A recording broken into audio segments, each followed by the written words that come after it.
and thanks for tuning in to Powell Software's Welcome to the New Normal.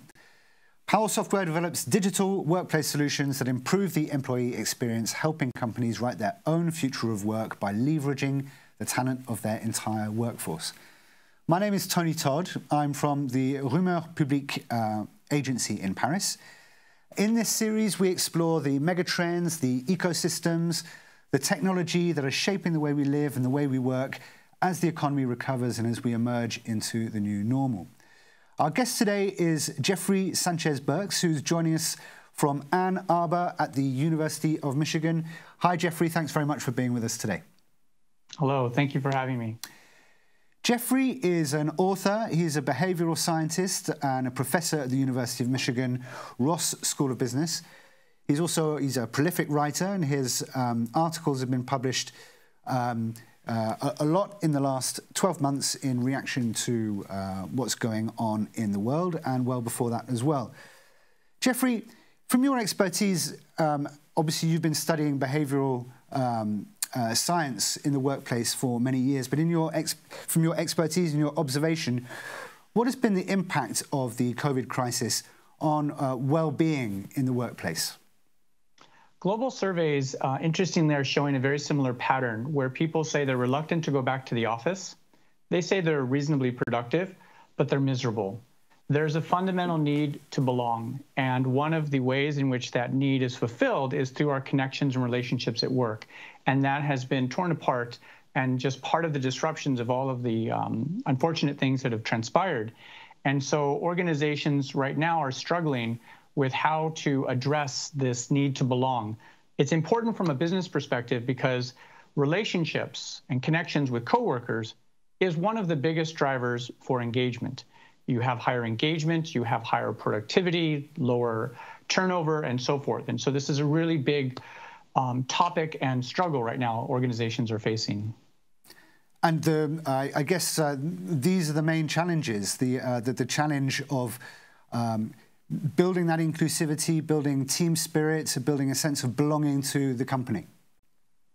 Yes. Well, I think part of the challenge, these issues have been on the radar for many leaders, many organizations for quite some time, but there's a need to reimagine them. People are emerging from this global pandemic with new perspectives on life, new ways of thinking about what it means to live a good life, what it means to have a good job, what it means to have a fulfilling career. And so leaders are not able to simply go back to their old toolkit of how to entice people to have relationships and team spirit, are having to have a much more design-oriented, creative approach to creating new ways where people can have connection, synchronous, asynchronous, remote, in the office, and whatnot. Do you mean by that human centricity? Is it a need to have to inject a greater deal of humanity into the workplace? Yeah, absolutely. I think so. The expression that I like to think that I use is reimagining immensely human interactions. Customer centricity has been a good buzzword, actually, for the last 6, 7, 8 years. And it's primarily focused on how do we create products and services for our customers.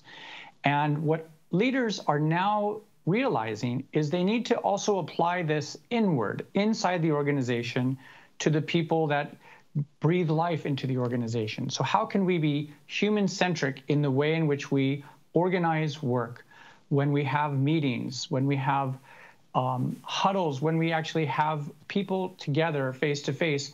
What are the ways in which we can not just think about the job to be done, but also the relationships that need to live and breathe in order for people to have a connection with the organization and to feel that this is a good company to work for and good people to work with.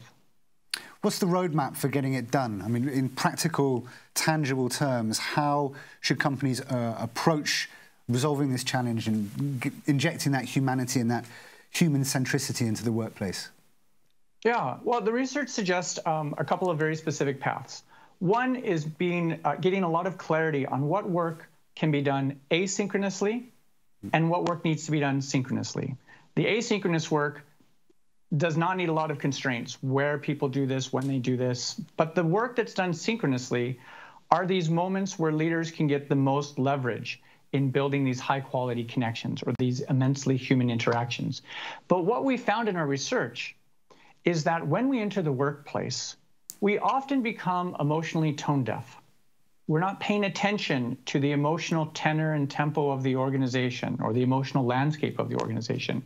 And we underappreciate how much that influences whether work will get done, whether people not just will be cohesive, but whether they'll be able to coordinate and collaborate effectively. So after deciding what work can be done asynchronously or synchronously, there's a need to have greater emotional attunement, and then that can be deployed to actually creating the ideal landscape for the task at hand. And I'll give you a concrete way of thinking about that. Two basic tasks that all organizations have are executing jobs that are known, clear KPIs or OKRs, getting that job done. And then there are more ambiguous tasks where we need to explore, we need to innovate, we need to create. Maybe that's how do we communicate with people who are distributed across the world when we used to be in the office. There are different emotional landscapes that can accelerate success in these two different endeavors. When you have a known task, we want people to have similar emotions to be cohesive, and we need to mobilize those in order to get those jobs done. However, when the task is innovation or creativity, we need to foster more complex emotional landscapes. We need to legitimize when some people are a bit upset. Some people are okay. Some people may have frustration. Not trying to get everyone to feel the same is an important mistake to be avoided. Instead, to allow that diversity of emotions to have its influence on diversity of thought, which is well known to be some of the critical seeds of innovation. And so leaders, by deploying their emotional intelligence and paying attention to these things, are now equipped to do the actions necessary to help cultivate the ideal emotional landscape for the task at hand. Very interesting. And in your conversations with business leaders, have they been receptive to these ideas? Are they ready for this kind of radical change? Are they prepared, or are they a conservative lot who are still stuck in old-fashioned ways of doing business and running a company? Well, I must say I have a biased sample. The ones that I encounter have come to a business school professor, a behavioral scientist, who are obviously already curious. They may not know exactly what to do, but they understand that the struggle to get people inside the organization, the struggle to get people back into their office, the struggle to retain and keep people engaged is causing them a bit of angst, and they're worried. And the ones I'm seeing, and I'm seeing more and more of this, is a wonderful flood of curiosity. Not necessarily knowing what to do, but enough intellectual humility that they don't know what to do, and therefore they're curious to learn more. And that curiosity is the bedrock of all innovations, even in how we organize this. There is a great opportunity to help reimagine what is work. What does it mean to have connections? Not just do we do work in the office or outside the office. I worked with this one leader, and she was amazing. She basically looked at the things behind the people in their Zoom calls or Microsoft Teams calls or Skype calls, whatnot. She noticed one of her employees had this hiking gear behind them, and so bought them a gift certificate to one of the local hiking stores. Somebody else had some paraphernalia from Australia, did a little digging and realized they had some family in Australia and bought them Tim Tams, sort of like very popular candy in Australia. The point was they were attuned to what the person might care about and then took actions to help build that connection even when they were remote. When we get people in the office, we need to not let go of that curiosity and continue to foster these greater connections between the boss and the employee and with each other. That's absolutely fascinating. Jeffrey, thank you so much for joining us today. Merci beaucoup. And thanks everyone for tuning in. We'll be back in 2 weeks' time. You can follow us on YouTube, Facebook, LinkedIn, and Twitter. Don't forget to subscribe.